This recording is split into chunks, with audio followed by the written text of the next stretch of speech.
everyone! As of the February 27th update, each class received new weapons to play with if you own Secrets of the Obscure expansion. Ranger got 2 shiny maces, and I want to quickly go over what it means for Druid. What happens when you give the strongest healer even more healing? When you give the highest CC output class even more CC? When you give the most versatile healer even more flexibility with the build by allowing it to give even more boons for weapon skills? Well, let's just say Druid just got even more OP. So first, let's take a look what Mace skills actually do.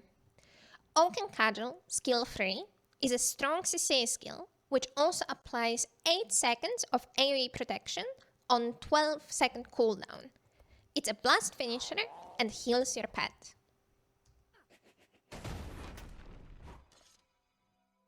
Flourish, skill 2, is an AoE heal that also applies 8 seconds of regeneration on 6-second cooldown.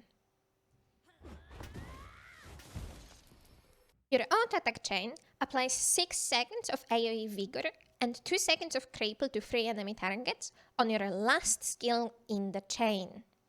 Additionally, each of these skills gives you a stack of Nature's Strength. Now, Nature's Strength might feel a little confusing, but essentially what it does is that once you have 4 stacks and you use Mace 2 or 3, your Mace cooldowns reset and you become a Force of Nature, which makes you bigger and gives you a damage buff and a healing buff. You cannot trigger this state by finishing auto-attack chains, but you can build stacks of Nature's Strength with it. If this still sounds confusing to you, think of it like this. You want to cast Mace 3 twice on a Breakbar on Samurok. So before the Breakbar, you use Mace 2, Mace 3, you are now at 2 stacks, and keep auto-attacking until you have 4 stacks. You won't reset your cooldown unless you use Mace 2 or Mace 3. So all you need to do when you're at 4 stacks is wait for the Breakbar, use Mace 3 on it, and all of your cooldowns will immediately reset, allowing you to use Mace 3 again. Don't worry too much about the healing buff. Even if you know when your squad will need breast healing, it might prove quite difficult to time gaining the buff to when they need the healing. And it doesn't last very long, so from what I've noticed so far, it's best to just keep healing normally. It's not like Druid needed a healing buff in the first place.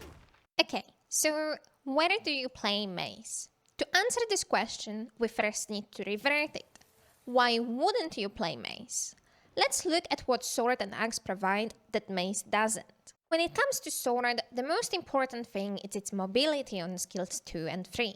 You definitely want to play it in Spirit Woods and a Twisted Castle to leap around all over the place and be giga fast. I also personally enjoy playing Sword on Doom when kiting because it enhances my mobility and lets me give better boons while running around with messengers, as well as get to and from grains much faster. The secondary thing Sword provides is the evade on Serpent's Strike. If you're tanking a boss and have to dodge an attack, but dodging would move the boss and make your DPS players rightfully scream at you, Sword can solve this issue, allowing you to basically dodge in place with skill 3. The only place where I personally do that is Veil Guardian when tanking in the middle. As you can see, you can use Sword 3 for evading the blue teleports. Incidentally, you don't need to do that when tanking on the side, because you can actually just dodge into the edge of the arena behind you. If you want to learn more about tanking, make sure to check out my tanking guide. So to summarize, Sword is played for mobility and for its evade. As for main hand axe, there are 3 reasons for bringing it over Mace. The first reason is that while Mace and Sword are both melee weapons, meaning you have to actually stand close to the boss to hit it, Axe is range, which allows you to hit the boss even when further away. This is important not only because haha Druid DPS matters, but also because you generate your Astral Force through damage hits in addition to through healing, which can be very relevant on some fights where there isn't much to heal. That means you should generally be hitting the boss most of the time when you're not doing anything else. That's why you probably want to bring Axe on Sabetha when kiting flag. And on Karen if you're baiting Agony and or the boss auto attacks away from the squad. Second reason for bringing Axe is the number of hits. As I mentioned, your CA gets charged through damage hits, meaning that it doesn't actually matter how much damage you're doing. What matters is how many times your skills hit the target. While Mace hits only once on all of its skills, Axe 2 hits 5 times, and has shorter cast times in addition to that. That means you're charging your CA much faster with Axe than Mace, which is very relevant on bosses where there isn't enough to heal to charge it through healing. The most troublesome boss in this regard is Conjured Amalgamate, where I strongly recommend running Axe. The last reason is that Axe provides really good weakness uptime on the boss. It's one of those condis that most other builds don't apply much, and there exists DPS builds who benefit from it, specifically Weaver, most FIF builds, and most NG builds. If you see those in your squad, consider bringing Axe for them. So to summarize, Axe is played for range, faster CA generation, and to make your DPS players happy. And speaking of making DPS players happy, Mace actually solved the issue of Vindicators crying that they need Vigor from you. Make sure to finish your auto-attack chains for them. So here's the LDR. Mace should be your default main hand weapon. But if you realize that you need mobility or evades, that means you should bring Sword instead. And if you need range or more CA generation, that means you should bring Axe. Otherwise, stick to Mace.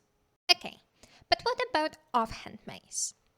Well, the short answer is, you basically never bring it on Druid. The long answer is that the only reason you would bring offhand Mace is for more CC. But it does the same CC as your Warhorn, which is also your source of boons that Mace does not cover. So it wouldn't make sense to replace it. What about replacing stuff then? You could do that on bosses where you don't need much healing and need that extra CC, like Samarong or well-organized Sloth. But on those, it's much better to bring Hammer instead, as Hammer provides more CC than Mace in a shorter span of time, considering you would need to cast Mace 3 and 5 twice to pull ahead. One last thing I wanted to mention is that Mace covers enough protection uptime and vigor uptime for you to potentially drop Invigorating Bond if you for some reason need Nature's Vengeance, which makes Spirit Slam twice, or Protective Ward, which casts Guard whenever you swap pets. Another option is dropping Stone Spirit for another utility skill, but Aegis from Stone is actually quite useful on most encounters. Still, I would definitely drop it for Frost Spirit on very condi heavy fights like Matthias or Azera. Generally, what you bring and what you drop will also heavily depend on your team, what your quickness provider brings, and even what kind of group you're playing in. I would definitely use a completely different build on Sloth if I were to pug it than what I would run in my Speed Clear static.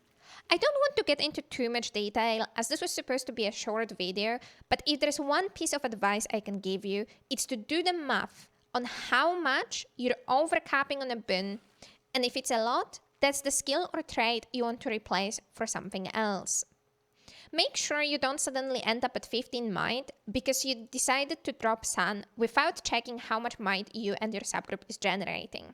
Before I end this video, I would also like to warn you. There is a balance patch coming up, and Mace is definitely getting nerfed.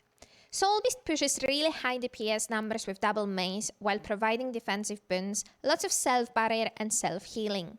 We don't know yet whether the nerfs they decide to go with will impact Druid, but just in case, don't get too attached to Mace and go crazy with adjusting your builds just yet. I hope this video helped you understand how to pick your main hand weapon on Druid, but if you still have questions, make sure to join my Discord or come hang out around in my Twitch chat. I'm always happy to help.